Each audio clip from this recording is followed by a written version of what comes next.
श्री गणेश दत्त गुरुभ्यो नमः. परमपूज्य गुरुदेवांच्या अमृतमयी हितोपदेशातील अधिक मास या विषयावरील मार्गदर्शन आपण श्रवण करणार आहोत. गुरुर्ब्रह्मा गुरुर्विष्णू गुरुर्देवो महेश्वरः गुरु साक्षात परब्रह्म तस्मै श्री गुरवे नमः. अधिक मास चैत्र महिन्यापासून अश्विन महिन्यापर्यंतचा कोणताही एक महिना अधिक मास म्हणून येऊ शकतो. शास्त्राप्रमाणे सूर्य हा दर अमावस्येला रास बदलत असतो, म्हणजे एका राशीतून दुसऱ्या राशीत जात असतो. परंतु अधिक महिन्याचे वैशिष्ट्य म्हणजे या महिन्यातील अमावस्येला सूर्य पहिल्याच राशीत राहून स्थिर असतो, म्हणजे सलग 2 महिने सूर्य त्याच राशीत असतो.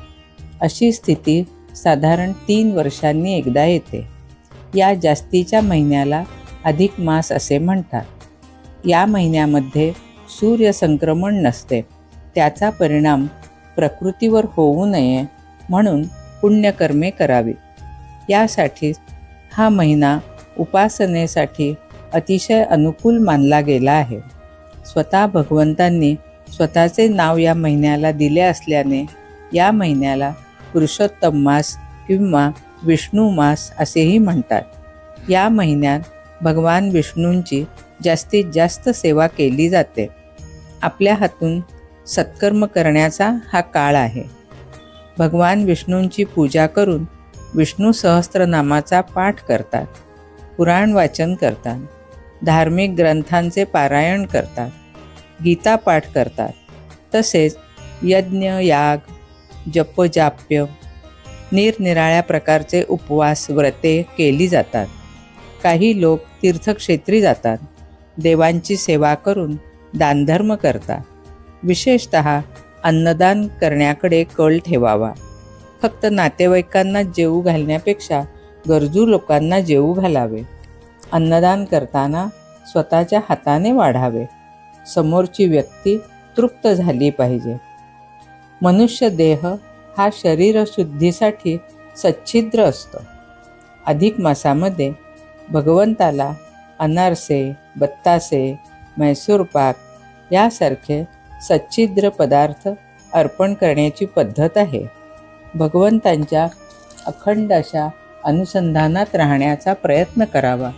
तीर्थस्नान करावे, एकदा तरी गंगास्नान करावे, मौन भोजन करावे, जास्तीत जास्त आत्मचिंतन करावे, दीपदान करावे, गोपूजन गोग्रास नियमित करावे. हे सर्व करण्यामुळे आत्मबल वाढते, पापक्षालन होण्यासही मदत होते.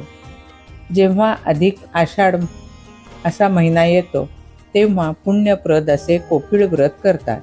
दिवसभर निराहार राहून विष्णूची उपासना करतात आणि सूर्यास्ताला कोकिळेचा आवाज ऐकून मग उपवास सोडतात.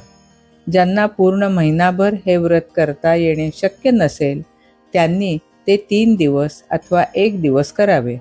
संपूर्ण अधिक मास शुद्ध सात्विक असा आहार घ्यावा. आचरणही शुद्ध ठेवावे. भगवंताच्या अनुसंधानात राहावे. नित्य नियमित कर्मे आचरून सत्संगाचा लाभ घ्यावा. उत्तम ते श्रवण करावे. तेव्हाच अधिकस्य अधिक फल प्राप्त होईल. श्री रामकृष्णार्पणमस्तु.